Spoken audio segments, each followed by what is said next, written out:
Macron exagère-t-il sur la voiture électrique? Bon alors, je l'aime pas trop hein, Macron, je l'aime même pas du tout. J'ai pas voté pour lui pour être honnête. Mais j'avoue que sa position sur la voiture électrique, bon, c'est vraiment la seule chose que j'aime bien de lui quoi. Dans sa stratégie de communication visant à apparaître plus proche des Français, le président Macron participe régulièrement au tournage de courtes vidéos publiées sur son compte Twitter de l'Élysée. L'idée est de répondre à des questions, formulées plus souvent sur Twitter. Dans la dernière vidéo de cette petite série, il parle de l'écologie de manière générale et de la voiture électrique en particulier. Quand j'ai été élu pour la première fois il y a 5 ans, on n'avait qu'une voiture électrique sur 30 et aujourd'hui on en compte une sur 8 en France qui est vendue neuve.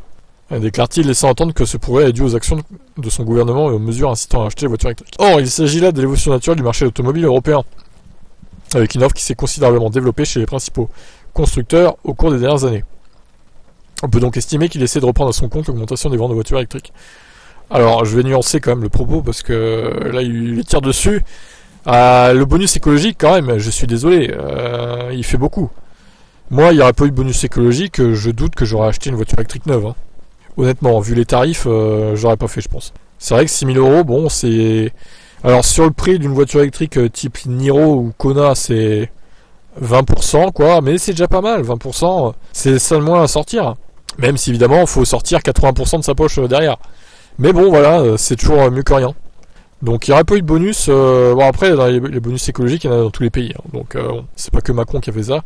Ils se sont tous alignés les uns sur les autres, en fait. Donc, je continue.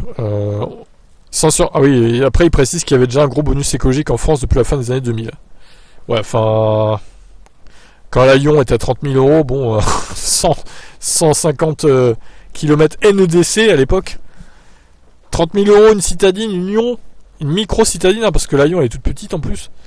Ça faisait un peu chier hein, quand même. Hein. J'aurais jamais acheté une voiture comme ça en 2010, neuve quoi. Faut pas déconner. Hein. Bonus ou pas d'ailleurs. Sans surprise, Macron voit aussi l'avenir avec optimisme pour le marché de l'automobile électrique. Il affirme que la politique mise en place par son gouvernement va permettre de réduire la dépendance à la Chine et de produire beaucoup plus en France avec 1 million de véhicules électriques fabriqués dans le pays d'ici 2027. Même remarque pour la production de batteries avec la construction de 4 gigafactories et environ 2 millions de batteries assemblées en France en 2027. Et même des sites d'extraction de lithium dans le pays pour améliorer le bilan écologique de la chaîne de production des voitures électriques.